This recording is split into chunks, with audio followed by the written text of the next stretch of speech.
Why am I helping a publisher who is saying to me on an almost daily basis that my support of them and my promotion of their books is nailing in my own coffin? This goes out to the challengers. Comics and conversation, y'all. What?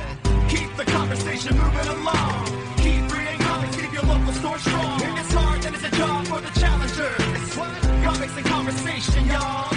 From Challengers Comics and Conversation in Chicago, this is Contest of Challengers, a comics industry business podcast with Patrick Brower and W. Dal Bush. I did almost press record while you were explaining all about Star Trek timelines? Picard to me. Mm-hmm.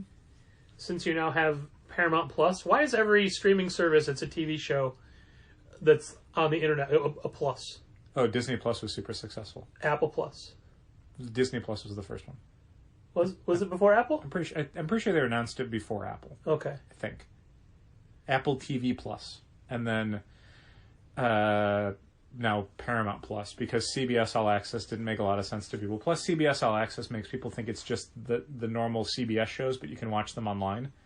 When really it's a whole bunch of new original content as well. So calling it Paramount Plus, not a better name necessarily, but certainly one that people are going to think of it less as like a way to watch Blue Bloods, which nobody wants. I thought the rule was you had to name them all after showbirds.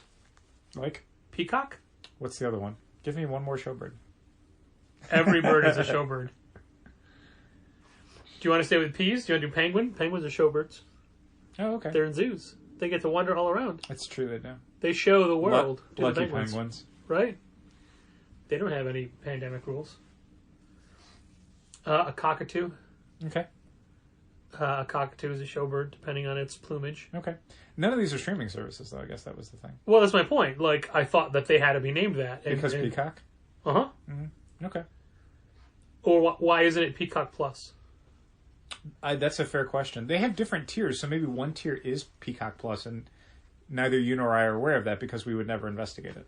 I'm not even picking up my phone right now to investigate it. That's how little you care. I care but about Peacock. Psych, TV movies, psych. The WWE, which isn't objectionable or weird at all. I meant to check care. If HBO Max has AEW on there. I don't know. Would they? Is it part of the ownership? TNT and all that? That's the thing. Like, they air on TNT and like you said, Warner Media and all that. Because I was thinking earlier today, like, man, what do I have cable TV for? It's pretty much just AEW these days. Yeah. So, like, if that keeps going up in price and I can just watch AEW on HBO Max, I don't know, man. Maybe. Well, I mean, for the time being, Gal. Football. The CWs. Yeah. I mean, CW, you can always watch those, like, I think the next day ad-supported on their app. So if I ever wanted to do that, which I don't feel like in 2021 I'm going to feel like watching a lot of the CW shows, except for Legends. Supported. I could maybe do it that way, and I'd be fine with that. But yeah, like, with football not on the air now, there's, like, 8 months where I'm like, what am I paying all this money for cable TV when nothing's on? Like 6. Brooklyn Nine-Nine's not even coming back, it sounds like, till next year. Or very, very late this year, and even then for only 10 episodes, and they're done. And they're done. How annoying. I'm surprised they were even able to pull 10 episode ideas together after everything the police have done in the last 18 months. Well, that's just it. They have to balance all that out and make it funny. I guess. I hope they figured it out. So, Dad, we're talking a lot about media on the internet. And we are, it's true. And more, DC Comics... I'm glad we're launching into this. We're only doing it because of the segue, because what we were talking about. It wasn't going... it's on the board, but it was further down. Sure. But no, it says first right there. Yeah, it does. It says DC Digital First. Uh-huh. DC is announcing a lot more original content that is debuting for cheap online, and then a month later coming to comic shops for much higher prices. And to me, that's the big thing, because DC's been doing digital first content for a while, but it was fairly limited, where they would release individual chapters of something, and then down the line recompile those chapters into comics or graphic novels. But it wasn't a thing of like, oh, you can set your watch by it. It was like, in a few months. And a lot of their digital first stuff were things that were targeted specifically to kind of a non-weekly comics audience. It was stuff like Injustice, where the concept was, well, this isn't even set in the DC universe. This is just for people who are fans of the video game and want to see more expanded stories. Here's more of that. Or something related to a movie or a TV show. Like they would do one of those CW short stories or something, or season series, and it'd be like, well, you're going to read that digitally because, again, you're not going to a comic shop at all, so here's a way to reach out to that audience and find them. Because obviously DC Comics has given up on moving people to comic shops, and they did probably years ago. Right. Did they ever collect that one deceased storyline that they did? In the next previews, it's an original hardcover. Oh. So that'll be an email that'll be going out to all of our Deceased Dead Planet subscribers to go, hey, by the way, there was this thing that they did digitally. Now you can read it all in a book. It's $30. Formatted weird, I'm sure, but in a hardcover, so it's even more weird. But yeah, more and more stuff now is happening where it's being announced as digital, and then they're saying outright it will come to print a month later. So it's not even like this is for a different audience. This is DC content featuring DC characters set in the DC universe. We're just going to sell it digitally first. Which is not something I'm a huge fan of. No. I understand wanting to reach out to different audiences, but this stuff, like a Chip Zdarsky Justice League comic, like, how is that not something that's for a comic audience, or a print comic audience? Can you imagine if this was a different world where there wasn't a pandemic, and they announced this as a miniseries book? Like, our numbers would be pretty great on that. Sure. Yeah, and it's especially frustrating because I can understand if they'd done it a year ago, where it's like we don't know what health comic shops are going to be in, or the distribution model is going to look like, or any of that stuff. But it's like, okay, one, comic sales are great. Publishers are hitting like record highs as far as how things are launching. So there's definitely an audience going to comic shops or buying print comics in some way. Super frustrating to have a publisher have their own distribution system entirely and still feel like print distribution is something that's a second option for them. And then on top of that, the biggest insult to all this is, oh, we're unifying communications across all channels. Hey, this product comes out 2 different dates, 2 different ways. How is it unified then? Right. How is it unified when you're launching products where it's like, well, if you're getting it digitally, it's going to be available this day. But if you're getting it print, it's going to be this day. Like, it's DC, as always, is the most frustrating, counterintuitive, aggressively frustrating publisher I can think of. Like, every time they have an announcement, nearly, I get angry. And it's all stuff where it's like, oh, I like these books. Yep. Like, I like this content. I like these creators. This should be fun. And then you've made me selling it feel like I am contributing to my own demise. Like, why am I doing this? Why am I helping a publisher who is saying to me on an almost daily basis that my support of them and my promotion of their books is nailing in my own coffin? Why do that? Why be that guy? At least the 99 cents price isn't for the full issue. It's for, like, a chapter, right? Isn't it something like 10 pages? Or Except 2 chapters is an issue, and an issue is $3.99. Oh, gotcha. Some stuff, like, that's the thing that's so weird. Some stuff, if it's, like, launching digitally and in print simultaneously, it's the same price. So, like, you know, Joker #1 is going to be $4.99 digitally and $4.99 in print. But 2 chapters of Justice League Last Ride are collectively going to be $2. Or you can buy the print comic for $4. $5 if you want the special the cardstock cover. And also if you feel like waiting, because again, you can get all those way before you can get the print issue. Yep. Yeah, just everything is a poke in the eye from that publisher, man. Everything. It's not great, and this is what they said they were going to do, though. They gave us the roadmap when they did all that Hollywood Reporter stuff, or Variety, or whoever they did the interview with, where it was them saying, we are going to be doing more digital first content. And it's like, but it was also under the are. auspices of, and we're going to take the best stuff and collect it. So we were all thinking, oh, bombshells. Yeah. More bombshells. Look at their Milestone thing. Milestone's going to launch with a print, like it's going to be a digital first 0 issue. Then it's going to be like an expanded with like a bunch of non-story content print issue later. And then I guess all of the solo hero stuff, or like all of the spin-off titles, are all going to be digital first then after that. So it's like, cool, so I'm selling this print comic where it's like, and then you can follow the static story online. Not here yet, eventually? I don't know. It's a bummer. It's a giant bummer. And there's no way to spin it other than DC consistently doesn't care about the retail market. They don't care. If they could get rid of us tomorrow, they would do it, and I still feel like they're going to. Yeah, it just... There's no sense of us being partners with them in any way. It feels more antagonistic than it has in all the years Marvel was basically telling us to go screw. Like, it's so much worse now with DC, which is unbelievable to me. 3 years ago, I would have been like, you're insane. There's no way. But, yep, here we are. They will fight to the death for our honor and our behalf. Yeah, pretty much. It's Boom. Boom is the company that will fight for the retailers Pretty a little much, more. Yeah, pretty much. Even Image, I love Image Comics, but they were doing full-line returnability during COVID.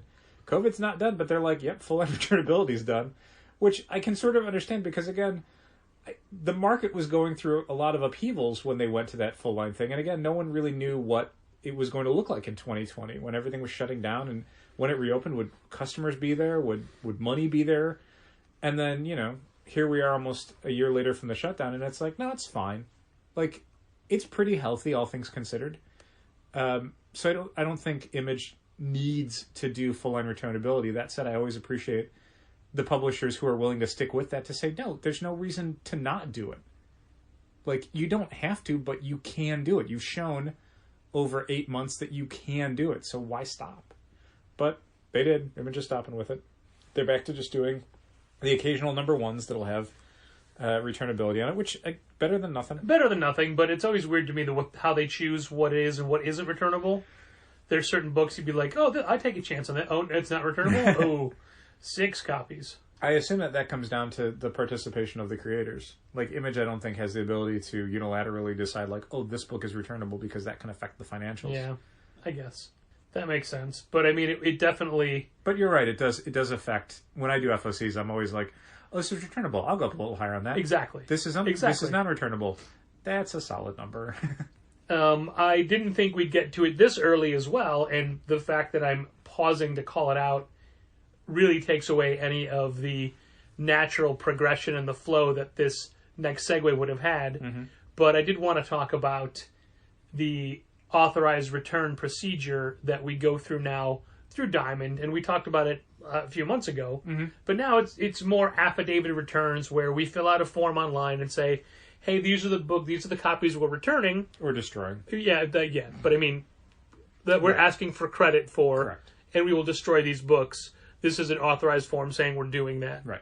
And I much prefer that system than tearing covers, mailing things back. Sure. Just having to make sure you get things printed out right. Like, before all of this, Image and Boom had their own separate forms you had to fill out and send back things with, or... You had to, scan a sheet. Yeah. Or I would take photos on my phone, which would then make it be a giant file for them. Sure. And then maybe it was me doing it wrong, but I think in the beginning, Boom was giving a PDF, but Image was giving us a Word document. Oh. So that's editable. The PDF was a lot more annoying to deal with. Sure. And it was just a matter of getting it done. This, you just go to a website. You go to a specific page on Diamond. It automatically pulls up all the books that are returnable and all the copies you're allowed to return. Mm-hmm. And on the surface, that is a great system. Yeah. It's still a good system, but what would usually herald it would be once a month, you'd get a notification on your weekly invoice that says, hey, here's the books that are returnable for this month. Like, you've got a month to return these.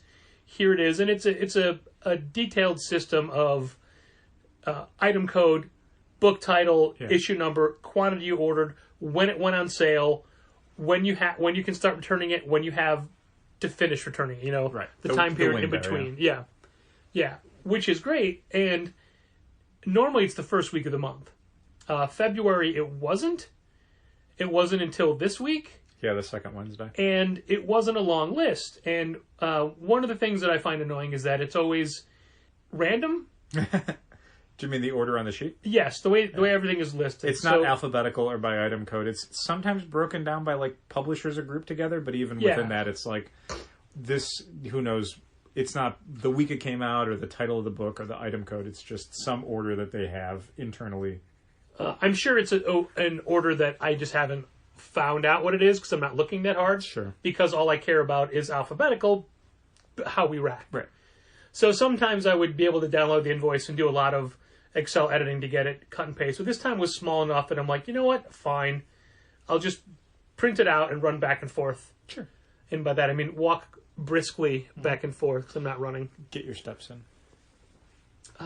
Steps don't matter, man. They don't. Steps don't matter. It's bogus. They were such right. Like, why can't I would rather have that be a thing than calories? Sorry. That should be an option. They're tracking all of your movement, Patrick, not just your bullshit. walking. Don't like it. Don't like they do that. Anyway. So I had this list, and I did the returns, and it's a little more complicated for us because of our systems I won't go into. But I got my stack of stuff, and I go to the website and pull it up, and imagine my surprise, listener, not you, Dal, you were there. You don't have to imagine it. I can remember your surprise. You can witness it. Recall my surprise doing it. When I go to the page, and the page is 3 times as long as the list we were given on the invoice. Yeah, and let's also point out that you were doing this late in the day on Wednesday. Because you had your short list, and you're like, this isn't going to take too long. Yeah. So you were wrapping it up. You thought you were done, and you had half an hour left before the day was over. So the list was and I even told you as I was pulling, I'm like, hey, this list is only a little bit of Dark Horse and boom. Yeah. That's all it is. Yeah.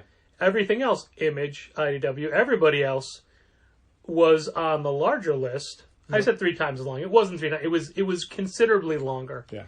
And to make, I didn't have time to print out a list, so I pulled up that screen on my phone and used my phone as the list. Which is pretty clever, I'll be honest. And you saw, like, that the pile tripled. Oh, my. It was just a short stack of stuff, and then by the end of the night, it was a diamond box. Just a full diamond, overflowing diamond box. Yeah. That's mainly post-apocalypse, post-Americana #1. So it was just, it's fine. Like, and then I had to alphabetize everything because the list on the diamond screen, you can sort it however you want. So yeah, I'm going to sort it alphabetically. That makes more sense. Then I had to put the books in alphabetically and then wait until little bits of today when I can sneak in and add a couple of books to the list. Obviously, you saw the email that it went through. I did, which is great. But it's always a very satisfying feeling to be like, God. Oh, I have this full diamond box of books we're going to get credit for. Look at this money Diamond's giving us. The more you pull, the more it's like, oh, imagine if somebody came into the store and they just said, I want to buy all the stuff of yours that you can't sell. Because that's what Diamond's doing in this instance. And the publishers through Diamond, essentially. Where it's like, not only are you buying stuff, you're buying stuff no one else wants to buy. This is great. Thank you. The difference is... You're getting half cover. Yeah, and when you said, Diamond's giving us money, well, they're giving us our money back. Sure. We have paid for all of these books. Yeah, but I usually don't think of it that way. Well, I know. Since we order non-returnable... Oh, I know you don't. Across the board. Oh, I know. I think of it more like, oh, this is a nice bonus, rather than like, we're eliminating the dead weight or whatever. See, that's a thing that we specifically have this mindset when we're ordering, that it is not like, oh, I can't wait until we get this money back. We're ordering what we think we can sell. We just have a little more confidence because we know give or take there's a safety net. Yeah. Not counting that. We generally order what we think we can sell. Whoops. Yeah. I mean, even when we've done like, store exclusive variants that are 500 copies, like there's still a sense of like, okay, how do we move 500 copies? It's never just like, well, we're going to move 100 and then the rest of them are going to get boxed up or whatever. Like, no. These have to go somewhere at some point. Yeah. But yeah. And then there comes a point where you're like, oh, we could be selling more of these store exclusive variants if we had them still. Yeah. It turns out we could have sold more than 500 copies of the Lumberjanes #1 challenge variant. Stuff like Bee and Puppy Cat, we wholesaled out to other retailers just to get rid of them. Yeah. Fine. But the returnability is definitely a function that we rely on. Absolutely. To help us find windows and things. But also, I always feel bad because there have been so many good books recently. I'm going to take Homesick Pilots as an example. Do it. I'm going to use it as an example where we went high in #1 because it's returnable. Yep. And then we go a little bit lower on #2. Uh-huh. #1 does decent. Uh-huh. #2... We push the hell out of it. #2, nothing. Nope. And by #3, you're like, geez. Yeah. It sucks, but it happens all the time with books where we get great buy-in for issue 1, and then by issue 3, it's like, oh, we're like 3 copies above club. Like, it happens so constantly, and some of that's just the market. Like, we've been talking for years about how people will pick up number ones and like it, but then they're on to the next new number one the next week and the next month, and they don't think about getting the rest of the story because it's whatever's new. And that's on top of all of our number one issue sales being skewed by collectors. Who the hell knows? Yeah. I mean, I don't know how many of them are just literally just buying any Image number one because what if it becomes a movie or a TV show? And then there's this amount of outreach for specific books, and I want to use I Walk with Monsters as an example. Sure. Where we talked about number one on this podcast. This episode? Weird. How long has this been going on for? Well, 5 seconds recently. Oh, okay. Okay, got it. And then it was a call out in the weekly email. Sure. On a week where the books listed were correct.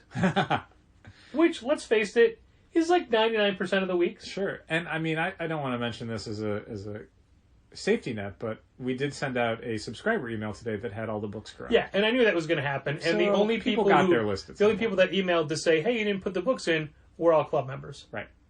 So we're hopefully getting some books this next week, so you get the correct list. I have another club member observation, but I'll hold it until we get to the sale discussion of this episode. So not only was it a call out, and I feel like we did, some decent hand selling.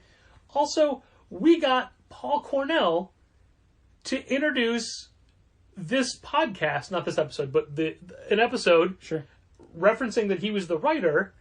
And I thought, that's got it. Like, people have got to be like, all right, I'll take a chance on that. Sure. Like, that guy went out of his way. And now that I know what his life is like, because I now subscribe to his weekly email newsletter, and the bottom section every week is just this week in my life, like things going on in his family and his village and everything.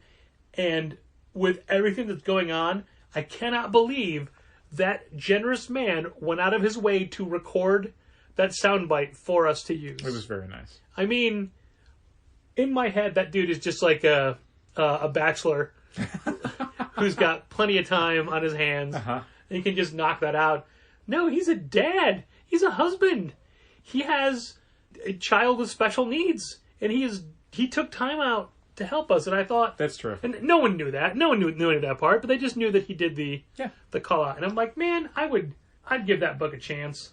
This is Paul Cornell from the Vault comic book series I Walk with Monsters, and you're listening to Contest of Challengers. And now we're down to like 5 copies. But I mean, again, that's the thing is like it's a kind of double-edged sword because we're down from what we sold from issue 1, but I got to tell you, if we hadn't pushed issue 1. I don't know that we'd even be at 5 copies for issue 3. I guess. Like, we'd probably be at 1 or 2. Like, that is what you have to do to even get what we feel like is bad numbers for a book. Scaring Hood, I'm like, we're returning 4 copies of number 3 off the shelf. I can almost guarantee you that we sold at least triple what we sold for issue 4 for issue 1 of Scaring Hood. At least. Triple for issue 4 than we sold of number 1? No. So we probably sold 3 times as many issue 1s as we did issue 4s. Oh, I see. Or issue 3s if you prefer that number instead. Sure. But again, that's the thing is like if you want to be selling 3 or 4 copies of issue 3, you need to sell 10 copies of issue 1 because that's how much attrition you're going to see right off the bat. If you're only selling 3 copies of issue 1, you are going to sell 1 copy or less of issue 3. That's just the math. That is an across the board thing. There are books that buck that trend, and they are like the exceptions by far. Like if you can get above 50% retention from issue 1 to issue 3, that's insane. That's not the market anymore. Like the market is that or less. Now, on the flip side, I'm very confident we'll be able to move a lot of trades of both of those books. Absolutely. But it gets to a point where... I mean, God, we sold a ton of like Reaver trades, and that's a series that past issue 1 never did anything for us. And that's club only now. Right. Redlands was the same way. Redlands is a comic beyond issue 1 nobody cared about, but we keep selling Redlands trades. We keep selling Bitch Planet trades year after year. You can't sell Redlands single issues anymore. No, but again, that's the thing. Is like it doesn't trade even matter. only.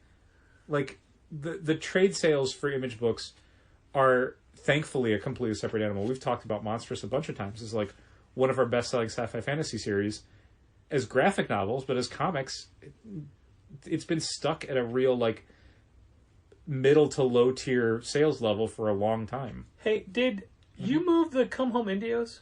No, There was a whole bunch on the restock, like on the blue shelves. they sold. Wow. Yeah. Because we had a web order for one today. Uh-huh. I'm like, I'll just take a restock one. Nope. They're gone. Yeah. We're down to one. Yeah. I'll probably order some more this weekend then. We're down to one. I've already had to reorder them at one point. Again, yeah. Yeah, God, that book sold a ton for us. Which is great. We already have one book in the Ingram cart. It is a special order of an educational book. Okay. Well, I'm sure we'll be doing an Ingram order this week. We've sold 1 billion graphic novels this Sure. week. But it's just the kind of thing you look at and go, what? No, I'm sure I'll know why. Yeah. We always have someone we're ordering educational stuff for. Yeah. But my point was going to be now that we have too many books for the front table, there's too many books you want to like call out and highlight, and Yeah, like, some of that just needs to get pruned out. I mean, there's things that have been down there for a while, and obviously I'm reluctant to take something that continuously sells like Infidel, but it's like, Right. I don't know, man, it's been a few years. Like, Yeah, I know, we'll right? We'll remember to promote Infidel some other way. somebody came up on, I think it was Wednesday, and I was in the middle of something, and they're like, yeah, I'm torn between these two horror books. What should I get? And I can't remember what the other book was, but it was a really good book and Infidel. I'm like, oh, Infidel. Yeah. That's the best horror book in the last couple I mean, years. we- And I didn't even elaborate. I'm just like, no, Sure. Infidel. We've had the first Immortal Hulk trade on the counter for like the first God knows how long because, I mean, for Marvel stuff, Yeah, they're up it's to like, volume 8 right yeah, now. but it's like if you want a good like superhero Marvel book, like, yeah. But I think it's time to switch a lot of that stuff out, and that's something I'll think about on Sunday Yeah. when I'm doing the orders is like, I mean, if we could get certain books, they'd definitely be on the front table. Like, can't get House of M for another 2 months. Ugh. Can't get Vision Complete Collection for another 2 months. I'm not sure if we can get the Vision and Scarlet Witch saga, but maybe.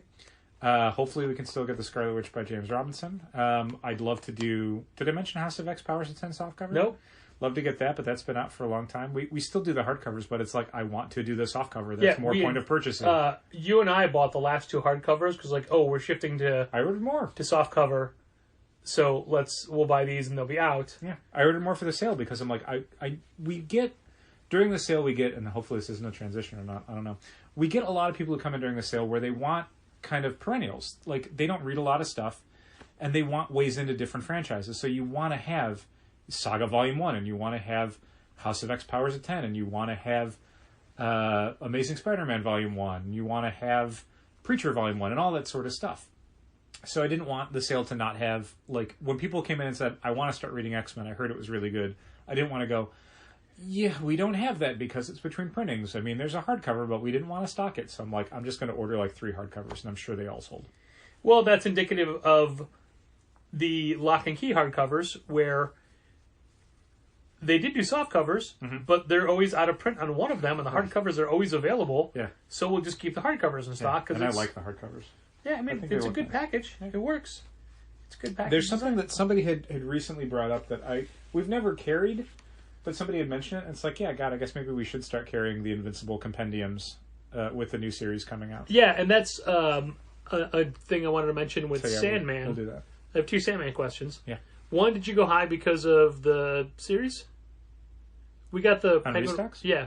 We were just out of a ton of things. Okay. I didn't. I figured at this point we wouldn't be doing doubles of things. No, we still do doubles. They sell fast enough. Sandman And, always sells. Gina noticed that there was 2 different sections. Like, did you split them up by printings? Yeah, especially because of the online sales, we would have people ordering the 30th edition, the 30th anniversary ones. Yeah. And usually people will want, one style for their bookshelf. So I grouped together the 30th anniversary, and then the non-30th anniversary are at the end, and those are probably going to get remaindered pretty soon because we're not restocking those, and we don't have a full set anymore. It's a thing that I didn't know. What's that? And I had to learn real quick. Mhm. That, and I guess we are transitioning to the sale. Okay. When you're ringing through an online sale, you still need to discount it. I mentioned that. See, I figured you were going to say that. I have no recollection of that. That's fine. I believe you did. I mentioned a bunch of stuff. Yeah. And I'm like, there's a lot of quirks that I specifically had to learn with the online store Yeah. and the sale this year in the first 3 days that I'm like, I think day one I was like, here are 6 things you need to know when you do the sale stuff. But then you didn't work the next day, and you didn't really ring anything up the day after that, or really much of the sale stuff the day after that. So like, today was your first day really ringing through a lot of the online sales stuff. So all the things I told you 5 days ago. Sure. I don't expect you to remember that. That may as well have been pre-pandemic. Yes. Part of me is like, don't mention this because he'll tell you that he told you. But it's like, oh yeah, you need to discount these. Yeah. Yeah, there's definitely some and you're right. I'm sure I gave the first 3 people I rung up during the sale a massive discount. Yeah, you gave them probably their subscriber discount on their subscriber books, and then the sale discount on the sale stuff, and again their subscriber books. Yep. But it's fine. I mean, mistakes like that are always going to happen. And frankly, I'd rather it happen in a way where we're giving money away than taking too much from people. Because the second one would make me feel real bad. Yeah. Like, I would rather err on the side of giving someone too high a discount than too low a discount. That's like the guy who had an order today where half it wasn't filled, so I canceled it, and then he, on his own, found new things, and then ordered them again. I'm like, well, you didn't have to pay shipping again. Yeah. So I refunded that and just put it all together. I did that to somebody who was a subscriber who was getting their subscription stuff sent out, but they're like, hey, tomorrow I'm going to order stuff from the sale. Can I just get my subscription stuff sent out with that sale stuff? Yeah. And it's like, fine, I'm going to invoice you for your books, but I'm not going to invoice you for shipping. Just make a note.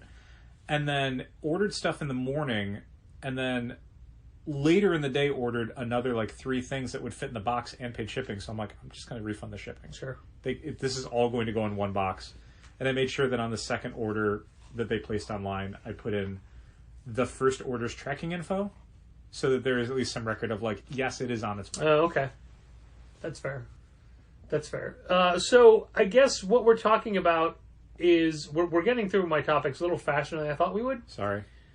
We're in the middle of... Do you want to talk more about Picard? No. Okay. No, definitely not. Okay, good. I don't want to talk about Picard. I just want to die. I know the line I was waiting to die, but I didn't. It didn't fit in. I did film today. We had a small independent filming at the store. Much like Star Trek Picard on CBS All Access, you were filming today. It involved me, and how did it go? I wrote lines for Gina. Mm-hmm. Fine. I felt bad for the people because the second they showed up, we were slammed. Yeah, and it just took a while. 11:30 on the Friday of the sale was rolling the dice. Yeah, yeah. And it was at first they were like, "Hey, this actually takes place in January of 2020. Are you comfortable not wearing a mask?" No, I'm not comfortable not wearing a mask. Like, all right, would you mind? Like, I can give you a blue one to wear instead. Like, because like having I was wearing the Challenger's mask today. Oh, sure. Having that is too distracting. Deep in the woods of like, oh, he's got a custom mask. Like that could just be, I have a cold or the wisp of the pandemic. Like nobody had custom masks in January. Sure. So I'm like, we have a stack of blue ones. Don't worry. Sure. Also, there was just a blue mask lying on the ground in the back hallway. Weird. And I assume it came from someone from our store. Sure. You obviously put it on your face, right? Well, I had it. I don't know what it smelled like. Into the yeah. You'd warned me there were boxes that needed to be cut up. Uh-huh. You didn't warn me that they were stacked up outside the back door. So when the first thing I needed to do was get a broom out of the mop closet, I couldn't get to it because there was a pile of boxes. I'm assuming you didn't know that? I mean, I knew that. I didn't know that he left them there because when I was packing up stuff, I was going into those boxes because Kent will frequently put the boxes everywhere in the back hallway. You and I will put them against the back wall to keep them out of the way. Kent will have some against the back wall, some on top of the drinking fountain. The drinking fountain, and then some kind of in a smaller stack near the doorway. And that is exactly how it was. Yeah. All 3 of those things. Here's a Kent thing. No matter how much work there is, that dude is basically out the door at like 5 o'clock. He will rush to get some stuff done, but there's not you and I will usually look around and be like, how is this looking for the next day? Yeah. Is there stuff that needs to be put away? Is there things to be... He's very like, nope, got the lights, got the door, got the money, hit the alarm, let's get out of here. And it's like, what? Which is why usually when you come in on Friday morning, it's like, this isn't put away, this isn't put away, why is there a stack of this here? Why are there boxes by the back door? The light in the back room was turned off. this week, but I'm like, oh no, that's Val. Yeah. It's just the little things like, oh, the keyboard is always crooked. Yes. It's like that if he just stops in on a Wednesday. I noticed that this week. He rang up like 2 people, and then I go to the register, and it's like, why is this thing at 45-degree angle? Oh, Kent used it. He's like a whirling dervish. I guess. Not a good week for Kent. No, I suppose not a good week for Kent's productivity. No. Let's put it that way. I felt super bad for Gina because I gave her a ride today to and from, and I needed, like, she had to wait like till 5:20 until I'm ready to leave. Rough. Like I'm not done. I got stuff I got to do. Yeah. Long days this week for sure. Yeah. I mean long days in the sense of like I still only work like 6 hours some days. But like it was 6.5 hours. Yeah, I know. But I don't feel bad at all for the hours I am at the store during the week because I know how much I work from home. Yep. I went in on my day off. Every week. You were there for hours on a day off. Every Saturday I do a bunch of online work. Yeah, I mean, for same the online store, same FSCs thing. or stuff. Yeah, man. Mondays I pay all the bills and things. Yeah. Like I don't feel bad at all if I'm not in the store. Like you and I both work way more than the 40-hour work week. Sure. But okay, we're only in the store for 34 hours a week or whatever it is. Less than that, I'm sure. Well, whatever it is. I mean, operating hours, like 26 hours. Huh. For me, anyway. I think for you as well. 3 Is 6-hour days, 1 8-hour day. Okay. 26 hours. Okay. Nonetheless, I don't feel bad. I know how much work gets done after hours and whatnot. Do you remember when Tony Romo asked, or tried to prompt Jim Nance during the Super Bowl to like minus 22 from 9 or something? Yeah. To figure out what that difference was? And there's this beat, Jim Nance is like 13 yards? And Tony Romo's like, I'm not a numbers guy. Like, it's not hard math. I was just like, this isn't trigonometry. I was trying to equate how long it feels like during a 6-hour day. That's fair. Depends on the day. Sometimes they go real fast. There's been times that on Mondays where it's like, wow, my day's already half done. But then there's, Wednesdays where it's like, I feel like I've been here for 12 hours. Yeah, I told you before that I had specific jobs I wanted Gina and I to get done today. And that would have been fine if this were a non-sale Friday. Sure. And then top it off with things like, the following week's lunar order was available, so I could download that and organize, like spreadsheet it out and then organize it. And it's a very small week. But then again, so is next week. So yeah, who can say? I mean, that's just DC production, though. Yeah, from now on, they're DC not big small. weeks. So it's the sale. It's the sale this week. It's the I Love You But I've Chosen Comics 25% off sale, and it hasn't come up as much as it normally does. Hey, with today, you ring somebody up and you say, and with the 25% off sale discount that we have going on right now, your total is this much, and having them say, oh, there's a sale. That has been a lot lower this year. Maybe for you, yes. For me. As someone who worked Monday and Tuesday, let me assure you, it still happened plenty. Yeah. Now those are the days where it's the most prevalent, I feel like. Wednesdays, some, but so the sale this year was Sunday to Saturday. So Sunday, almost everybody who was in for the sale. Sunday, you were slammed, and there were a ton of web orders because this is the first time ever the sale was online. Yeah, did not realize how, and we definitely should have had a second person for you. I feel like there are several days during the sale where we need to have not just a second person, but literally one more person than we would normally have. So days where you have 2 people, have 3. Like, there are specific sale days where that is necessary because one person is just packing up orders because they're coming in so often. Yep. We do not have like a dedicated shipping department, and generally that's not a big deal because, at most you have 2 or 3 orders come in during a day, and it's fine. Yeah. But yeah, when you're getting like a dozen in and they're all happening within like a 4-hour window, and our online inventory is our in-store inventory. So the last thing you want to have happen is like someone orders something online at 11 a.m. You go to pack it at 2 p.m. and it's like, oh, I sold that in the intervening 3 hours because it was just sitting on the shelf. So for me at least, I rushed to do those orders. But so going back to what you're saying about people not knowing about the sale, like, Sunday, first day of the sale, almost everyone in is someone who is there for the sale. Friday and Saturday, I think you'll see a lot of the same thing, where people are, at the end of their work week or have some time off and they're able to come out. Mondays and Tuesdays during the sale usually are the days where it's like, no one's coming out specifically for the sale, really. A few people, but most of the people you're going to interact with on Monday and Tuesday are just in the store. They have no idea what's going on. They just came for comics. Yep. So when you give them the discount, it's usually I didn't know there was a sale. Cool, if you wanted to grab anything else. They don't. They're just going to take the 25% off and leave. Like, okay, great. This was super helpful for me. The only one odd occurrence was somebody was buying 2 half-off graphic novels and 2 buttons. Like, this is all part of the sale, right? Those 2 buttons are. Yeah.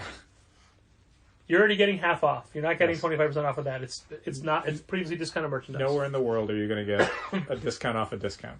That's not how sales work. I didn't give a discount on window prints.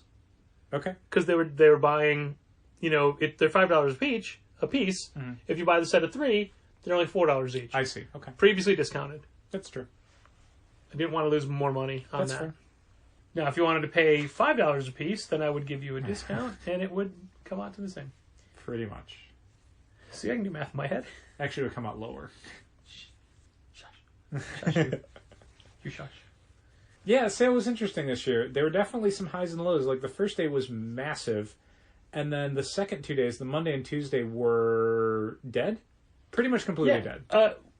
Obviously, you can't compare things to previous existence. Yeah, last year we didn't have the online storefront, but there also was not a pandemic. Right. So there's give and take. So this year's sale had bigger highs and lower lows.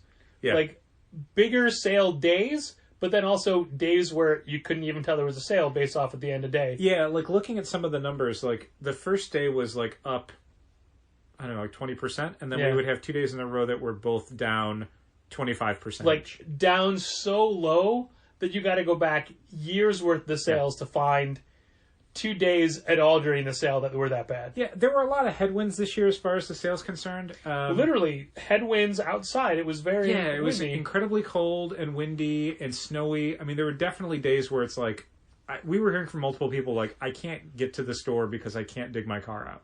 Yeah. Like, so the good news was we did have the online storefront, and that's all of our comics and graphic novels, which are frankly the only things that really sell during the sale. Some action figures, but not a lot. Well, too many supplies, and had we thought about it, we should have. I did 2 emergency Southern Hobby orders. I saw one of them. I saw the 300 boards. Yeah, that's coming from Chicago. Mm-hmm. I placed a large St. Louis order because there were too many things. I was tired of Southern Hobby being out, our warehouse being out of. Chicago Southern Hobby being out. And I'm sure, I don't know, I do not know if they work on commission. Mm-hmm. And I did get an email from our sales rep saying, "Are you sure you want to do this? It's going to be a lot in shipping." Like, what is my option? Yeah, not having it? Yeah. We need to replace this stuff. So I went through, and I also, in the middle of the night, made a masticate. Go on. The word is masticate, Patrick. Go on. Master Southern Hobby list with everything we order from them, with the exact verbiage they use, because I can't tell you how many times I get something wrong because I just want bags. Oh wait, I mean, oh no. And half of them have stock numbers. That was part of Gina's undone task was, hey, go through and put in the stock numbers for these for me. One of the things that I used to have way back in the day that I was managing a completely different store for a completely different chain that I had no ownership stake in. We had a weekly list where it was like, here is every supply that we stock. Yeah.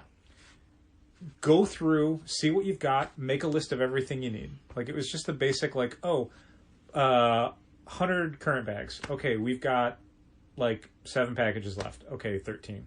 And then just on and on from there, where you just go down the list. And then that would be the list of, here's what we need to get. I mean, literally, that's what I made. Yeah. And it's awesome that we have that. It's funny to me that it took us 13 years. Yeah, right? To get back to the point of, that's day one stuff that we had. that was a weekly job for me, was like coming up with the supply order. And to do that, you would have, here is everything you're supposed to have and the quantities you should have. So when you know what you have and don't have, instead of just eyeballing it and going, I guess we could use some more boards.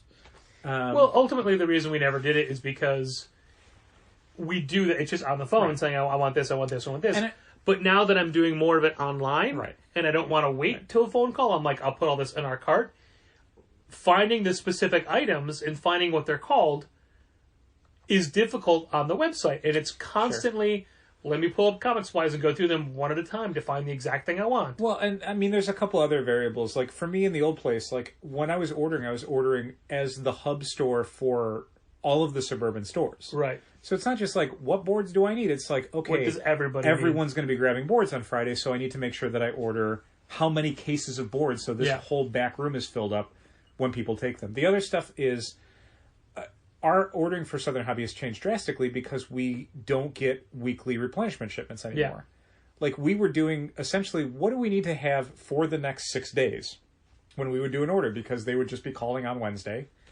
And then we'd say, okay, we need a case of bags. And then they would bring a case of bags by the next day. Which was Thursday. Yeah, we'd get them the day later. And then we would just keep doing that cycle. Now we have to order for much longer windows because, for one thing, it could be weeks before we get another shipment from them. But also, and this is the main thing, they're running out of everything. Yeah. Either because of their stocking procedures or what the manufacturers can produce and ship out.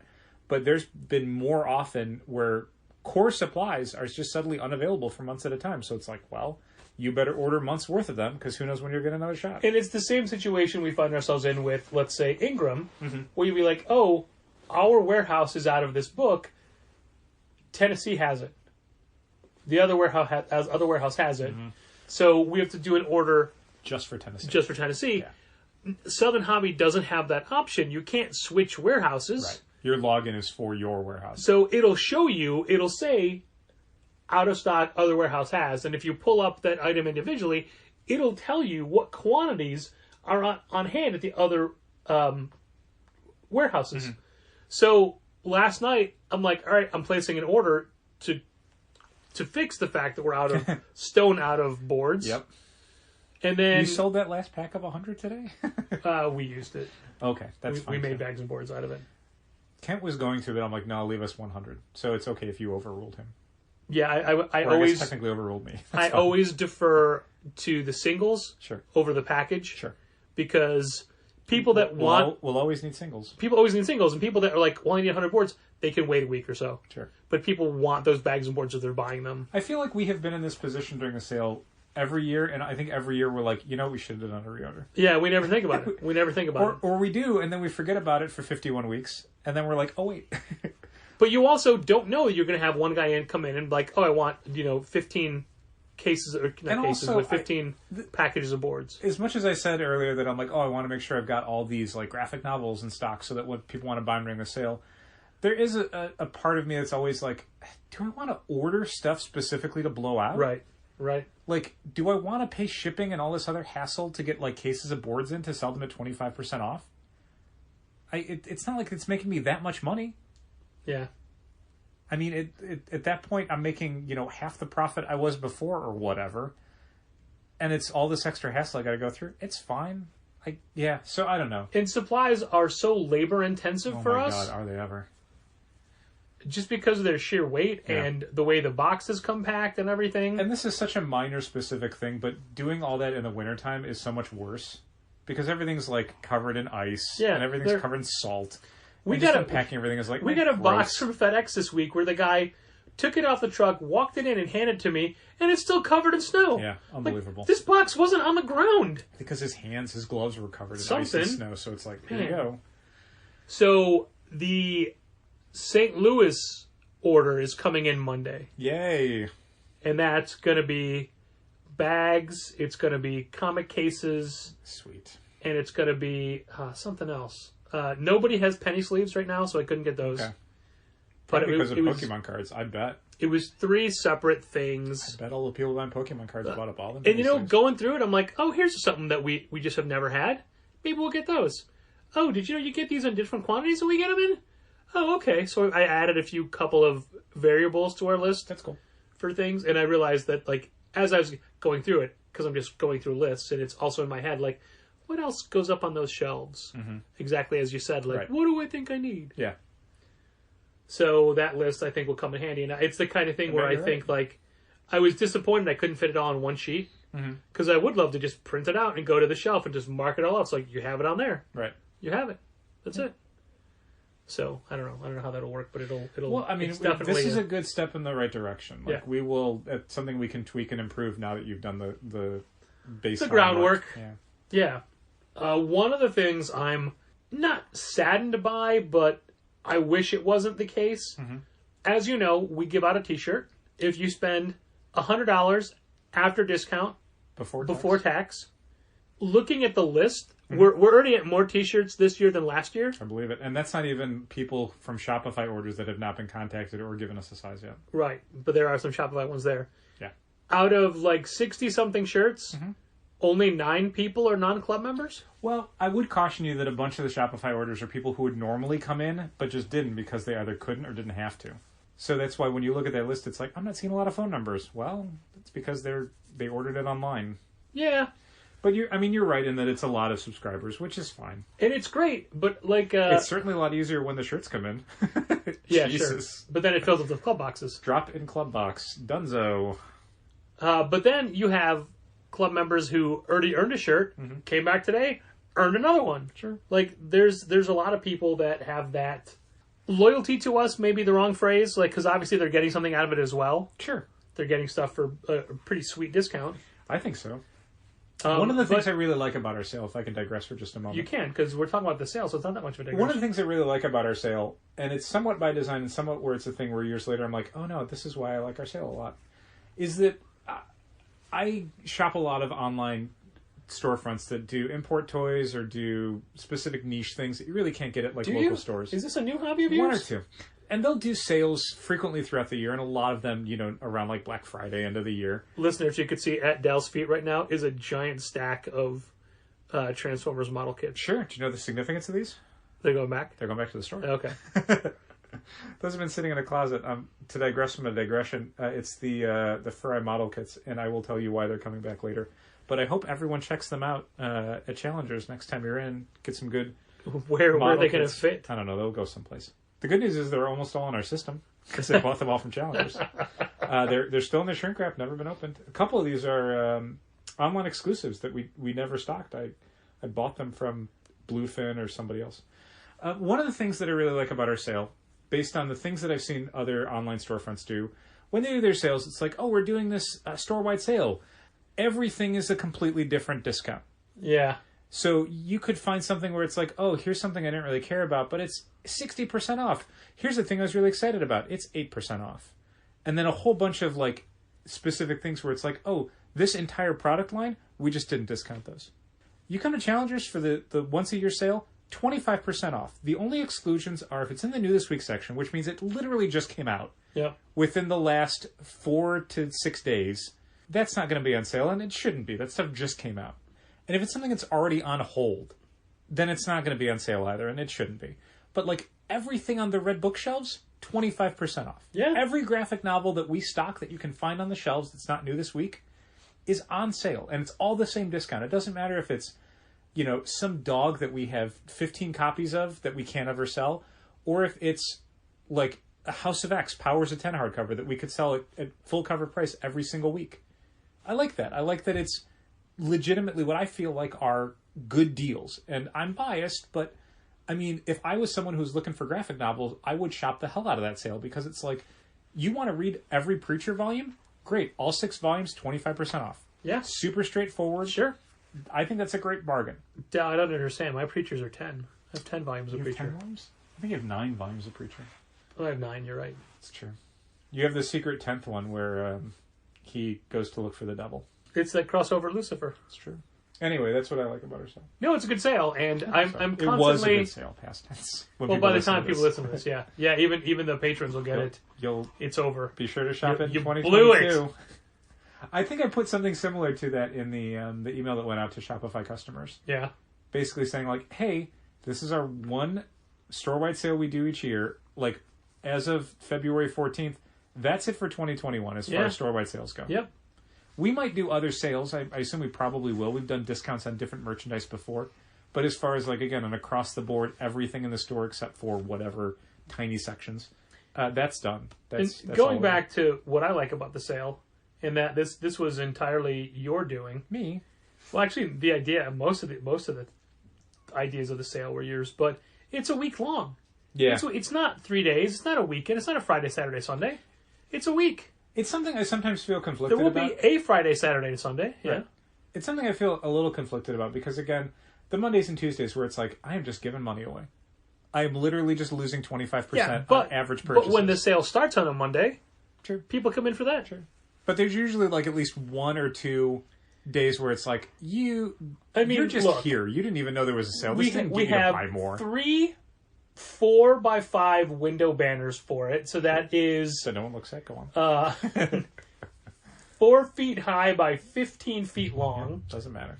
There's a sale sign on the door, and there's a sale sign on the plastic partition when you're getting rung up. Yep. So, like, I like that you put that there because there were multiple times where I would do the like, so nothing else from the sale for you?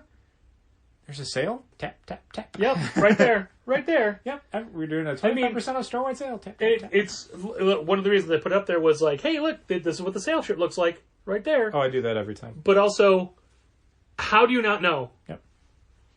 You can't read every sign in the place. Yeah, I mean, I wonder if we should do more signs, even though I think that always looks tacky. I don't know. It's some of it is just me living with it. Yeah. Like, as always, like, you cannot get 100% of people's attention. Like, there are always going to be people who are going to miss. You could staple signs to people's foreheads, and they'd still be like, wait, what sale? So it's not, there's no magic bullet for it. It's just cost of doing business. But you're right. We should shoot everybody who comes in with sale bullets. Because of me always working Mondays and Tuesdays thing, every sale, I'm the one who has to deal with the, like, I'm just giving money away. Yeah. I'm giving you 25% off on this stack of DC books that you were just going to buy anyway. Why am I doing that? Yeah. Why did I do that? But yeah, the week-long thing is something, I honestly can't remember why it occurred to me, but I like it because it allows everybody to participate, even before we had the online storefront. You know, because people work different work weeks and stuff. Yeah. And by doing it 7 days a week, it's like, look, if you have 1 day off, if you have 1 lunch break somewhere in those 7 days, you can come by and you can take part in the sale. Yep. And it's great because at some point during the sale, the things that were new this week roll over to a new week, except that 1 year when the sale starts on a Wednesday. That's true. That's the only time. It was the 1 year, yeah. Yep. The one type of year. Sometimes, since I'm the one who moves everything around on Tuesdays to make room for the new stuff on Wednesdays, there were times where I'm like, I don't want to move anything until very late in the day on Tuesday. Yeah, because you don't want... Because I don't want to... But this year was one where I'm like, I could do it at 3 o'clock in the afternoon. It doesn't matter. Like, there's no one here. We're not seeing I was anybody. There. I also wasn't buying sale stuff. You weren't buying sale stuff. Thanks for supporting the sale, Patrick. You're not getting a shirt this year. That's it. But I qualify. Did you ring your do it tomorrow. Your club stuff? Shut your mouth. What do you feel about eliminating the club rule? Doing 25% off of the books people have on hold? No. You don't qualify for a shirt if you're just buying your club stuff. Oof, tricky. Like if you just buy one, buy one other thing. I see your point. Because there are legitimately shirts that people have quote-unquote earned just by buying the stuff in their box. Yeah, I mean, if we don't do a discount on hold merchandise, I'm not sure why we should do a shirt for hold merchandise. Agreed. That's a good way of thinking about it. I think next year, yeah, maybe we remember to do that. We'll have to put some verbiage on it. You know, like all I'm saying... Just by one sale thing. Yeah. And not a bagger board and not a bundle. No. Like, maybe just a minimum of, like, $25 in the sale. Yeah. Like... Cause, yeah, it is a thing where these shirts cost us money. Yeah, we're not. Yeah, we're making them specifically for you, and because of our ridiculous attention to detail, this year's shirts are the most expensive we've ever made. Yeah, and I mean, if you think about it, we already set a threshold for getting a free shirt. You don't just get a free shirt for showing up or buying one sale thing. You got to spend $100 or more after discount before tax. Yeah. Because these shirts cost us money, and let's be honest, we're doing it to hopefully get people to spend more money. So if what you're saying is... There were so many people this year. I should get a shirt by not spending any extra money. It's like, that's not the point of the shirt. Yeah. That's exactly the opposite of the point of the shirt. That is literally just giving the shirt away. You were going to say. Early on in the sale days, the first couple years, we didn't specify before tax. Yeah. So people were erroneously earning the shirts. This year, we were such a stickler. The number of times that it came up was like $99.42. Like, nope, you got to get that other. I mean, we had someone who was literally at $99.99, and we were still like, you got to get a button or something. And he bought a pin. It was like, okay, great. But that got him a shirt. It did. It got him a shirt. It got him a pin, too. It's a rule. A pin that was 25% off. Yeah. Yeah, I, as always, we have a very limited number of rules, but because we have such a limited number, I don't like being flexible about them. Yeah. I mean, it's the thing of, like, you have to do one thing to get this. Okay, can I do not that one thing, though? I mean, ultimately, these are our rules, so who is it hurting? Us? Us, but still. Yeah, I get it. I gotta sleep at night, you know? Sure, yeah. I get it. There's so many things that we do during the sale that are hurting us financially, but we're like, no, it's fair. We're trying to be fair. There were a couple people today, I'm like, I bet I could not give them the sale discount and they have no idea. Right. I did not do that. No, I did the same same thing. did not do that. Like, I don't ask if someone knows about the sale and then give them the discount. I give them the discount and then hopefully they know about the sale, and if they don't, then that's on me. I didn't do a good job promoting Here's it. what I would do during this week. Uh-huh. If you're just buying new comics for the week, whether out of your club box or off the wall, and then you buy a bag and board for each of those, I'm not giving you the sale discount on the bags and boards because you were buying those anyway. You didn't buy them extra. Okay. And it's, I'm not giving you the 25% off of your 4 bags and boards. Okay. So that is a thing that I specifically did. Okay. But if you bought one other sale thing, fine. Sure. There you go. Sure. Yeah, I don't like giving the discount on just your add-on supplies. Yeah. If it was a prepackaged when we had them of supplies, fine, absolutely, sure. But anyway, the sale was definitely a learning experience for the online component for this year. Yeah. And there's still more to go for tomorrow. I'm curious as to how many orders come in overnight. What the last surge of it looks like. Yeah, and we specifically cut the online component off by 2 hours before the store closes tomorrow. Yeah. Just so if I don't want things coming in at 4:58 and having to still worry about it. Yeah, I mean, although in that situation, I would just deal with the next day. I mean, I'm glad not to have to worry about it, but I'd be okay with it. I've come in Sundays before and had to pack stuff up right away. Did USPS come by today? Yeah, first thing. That's good. So all the stuff that was waiting for him, but all the stuff I packed up. Maybe they'll come in tomorrow. I said maybe. I like your optimism. The only thing that we didn't get to was, this was a thing that could have easily gone in conversation with the authorized returns. There's new to order listings on Diamond's website every day where... And on Pullbox. They say... Oh, I was going to get to that. Oh, sorry. Where they, hey, here's all the new things that have just come out. They're not in the previews yet. They'll get there. What do you want to order? There's also a discussion in retailer forums about removing comics and graphic novels from those lists and just having those be an FOC.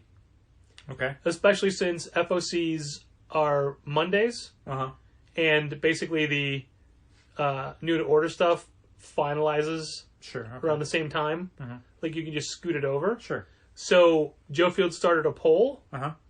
This is going to blow your mind. 50-50. 100% move it. To FOC? Yeah. Okay. Just the fact that it was not 50-50. That it was consensus. It was unanimous. Yeah. Although after it was pointed out it's unanimous, one person did jump over. Sure. So then it was 105, move it, 1, no, it's fine. Okay. 1 abstention. Yeah. That's great. I don't know that I care a whole lot. We didn't vote. Yeah, I'm sure there's people who, at least in 105 people, I'm sure some of them feel very strongly about it. I'm okay with either one. I don't usually do new to order comic or graphic novel stuff because they all show up on FOCs. And that's why, specifically in my head, I hear Dal saying, I'll catch on FOCs. Yeah. So that's why I figured we would vote to move. Sure. But I didn't vote either way. Sure, but by the same token, having it available 2 different ways, I don't know, I just assumed it worked for someone on new to order. Apparently it doesn't. So, again, if it's easier for Diamond, keep it on FOCs. But, yeah, knowing that there are two options, I'm okay with it. If they had made it just one and it was new to order, I'd be like, please don't do that. But the new to order is also available on Pullbox, like Dal alluded to. Yes. So if you're on Pullbox and you're a subscriber, you get access to that stuff the exact same time we do. Mm-hmm. And like this last week was a lot of reprints and variant covers and stuff show up on there. Yeah, and so many just announced variant covers. Yeah. Like C, D, E, F, G covers show up there. Added covers, they're always there first, Everyone and it's wants every that day. So I mean, Ken took an order for that, but it was plus, meaning add, right? Carmen parentheses Monera. Mm-hmm. He's only doing the first one, and I told him that that was. I didn't get a chance to work on any of like the club edition stuff because I was so busy when I was there. But he was explaining that to me. I'm like, Monera's only doing the first variant. He's not doing every issue. So I just put it down as a special order, not as a subscription. Yeah. May want to. They got lucky that my Monera wanted to do one. Yeah, you may want to go up on FOCs on that. I will. We're already getting like 10. Yeah. I mean, I'll go up more. I don't know. I can never tell. I can never tell. Sure. I mean, as we've said 100 times, like anytime we try and chase a variant because we're like, oh, this variant cover is going to be the hot one, that's when no one cares. Which is why this webhead stuff, I'm like, I don't want to stick my neck out on that because This what? The webhead variants. The Patrick yeah. I know. I got you. It doesn't make any sense for Man-Thing. No, it doesn't make any sense for a bunch of characters. The Spider-Man one, it looked great, and then it was a retailer that said, "Hey, if you do a second print, it should be red." Sure. And then the third print is blue, the wrong color blue, but the darker blue would look bad on a black background. Sure. And the Man-Thing one, come on. Yeah, and Carnage. Don't like get Carnage in between those. If Man-Thing, if you want to make it vines, fine. I'll give you that. They're going to just do it for everything. They are. I already really said, are. they're going to do Cap. They're going to do Black Panther. They're going to do Cyclops or whatever. But going back to New to Order, it is definitely a thing that you can look at every day on Pullbox to find out what's new. Yeah. And I was going to make one quick complaint about it because I noticed this week or last week that at some points, the iteration that we look at on the Dyma website is incomplete. Yeah, they do sometimes add stuff later in the day. Which... It's a bummer. That should just go to the next day. Yeah. But again, how dare you? It eventually shows up on FOC. The other thing I would mention for people who use Pullbox, I feel like the absolute, by far, most valuable aspect of Pullbox is the Final Orders Due page. That is our Final Order Cutoff page, just by a different name.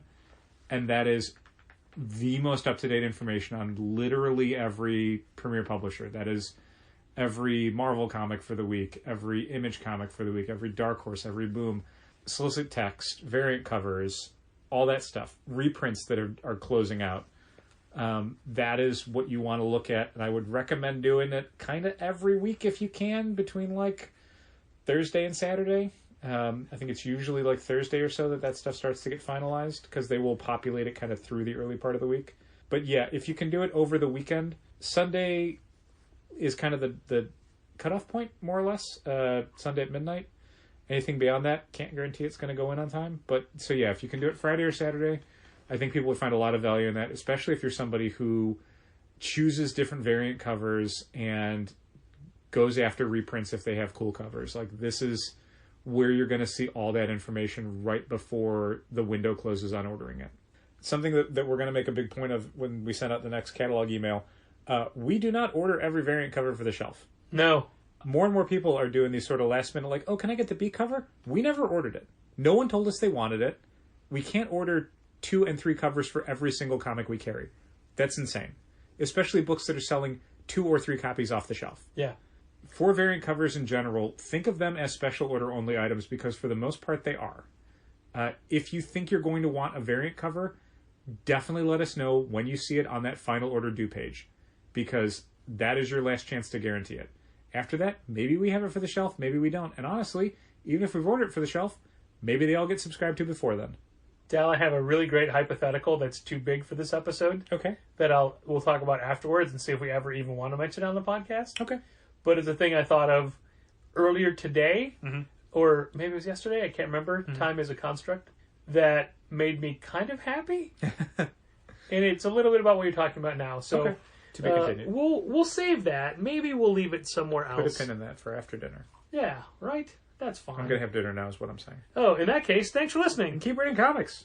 This has been Contest of Challengers. Thanks for listening. Keep reading comics. Challengers is located at 1845 Northwestern Avenue in the Bucktown neighborhood of Chicago. 773-278-0155.